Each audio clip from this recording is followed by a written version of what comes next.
Mais ici, Pierre dit, ayant constaté que les gens qui étaient là se moquaient d'eux, il dit c'est ici ce qu'avait annoncé le prophète Joël. Bien aimé, le prophète Joël était déjà mort depuis des siècles. Amen. Depuis des siècles. Depuis fort longtemps. Voilà pourquoi j'ai dit, l'ami du prophète c'est le temps. Qui eût cru quand pour le prophète Joël prophétisait que dans les derniers jours, dit Dieu, je répandrai de mon esprit. Oh bon, il parle juste lui. Le prophète Joël est mort. Le prophète Joël est décédé. Il n'a pas vu l'accomplissement de cette parole. Il n'a pas vu l'accomplissement de cette promesse. Voilà pourquoi ce n'est pas parce qu'on a donné une prophétie qu'elle n'est pas encore accomplie que c'est une fausse prophétie. Amen. Pas parce qu'on a dit Dieu va te bénir, Dieu va faire. Mais malheureusement, nous sommes à une époque. Et cela, c'est l'une des plus grandes tragédies de l'Église. Il y a un esprit qui tourmente tous les chrétiens, l'esprit d'impatience ou de précipitation. Amen. Il y a un esprit qui tourmente les chrétiens, qui les rend instables, qui font qu'ils n'arrivent pas à rester sur place. Ils n'arrivent pas. Pourquoi? Ils ont un esprit d'impatience. Un esprit d'impatience. Mon ami, la gloire de Dieu passe par une étape qui est hyper importante, l'étape de la patience. Dieu ne donne jamais sa gloire rapidement. Amen.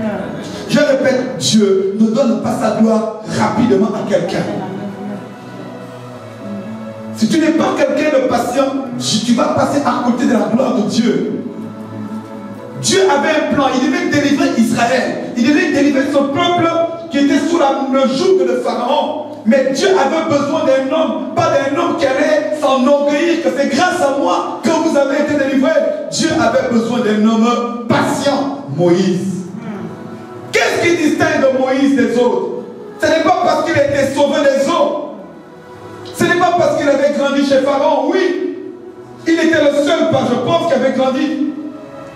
Mais Dieu lui-même nous parle de Moïse comme étant, je n'ai pas vu quelqu'un sur toute cette terre plus patient que Moïse. Amen. Amen. Pour l'accomplissement de cette prophétie qu'il donne lui-même à Abraham, il dit que ta postérité sera encerclée dans une nation. Et pendant 400 ans. Mais il a fallu pour que l'accomplissement de la libération arrive par un homme patient. La patience, un fruit de l'esprit.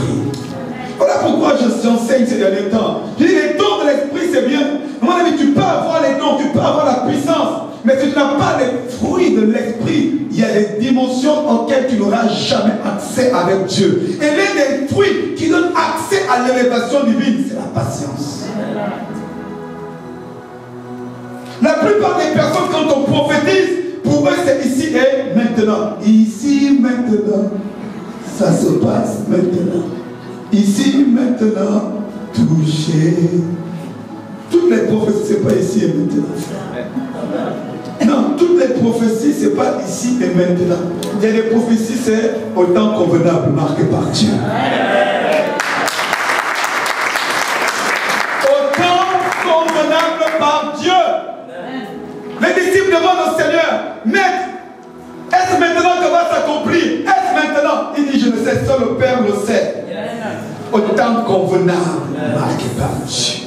Si vous voulez être un homme qui marche dans les dimensions élevées avec Dieu, pour que Dieu vous amène encore plus loin, apprenez à attendre au temps convenable par Dieu, en toutes choses. Tous ceux qui ont voulu mettre les temps, faire les choses avant le temps de Dieu, ont fait des erreurs. Il y a une personne qui n'a jamais attendu le temps de Dieu, qui a été disqualifiée, Saül. Il voulait toujours faire les choses avant Dieu. Dieu n'aime pas qu'on veuille faire les choses avant lui. Amen. Dieu n'aime pas qu'on veuille faire les choses avant. Voilà pourquoi même ceux qui s'auto-proclament, qui s'auto-élèvent dans les ministères, ils sont en train de se disqualifier. Ils vont devant des problèmes parce qu'eux-mêmes, ils se sont auto-élevés avant le temps de Dieu. La Bible déclare que c'est moi qui abaisse et c'est moi qui élève. Quand toi-même tu t'élèves, écoutez, vous savez, c'est un sujet qui est très sensible. Dans ma bouche, dans mon cœur, parce que je vois que ça fait beaucoup de dégâts dans le corps de Christ. Beaucoup de personnes eux-mêmes font leur propre promotion. Beaucoup de personnes eux-mêmes s'élèvent, se font appeler apôtres.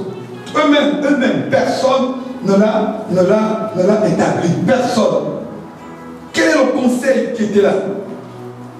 Quels étaient les témoins le jour où on t'a dit, tiens, maintenant, commence? Non, Dieu m'avait visité. Non, mais Dieu visite tout le monde. Si Dieu te visite, attends aussi que Dieu visite les gens pour confirmer ta visitation. Amen. Dans le ministère, on a besoin que Dieu visite les gens pour confirmer ta visitation. Amen. Pas tout seul.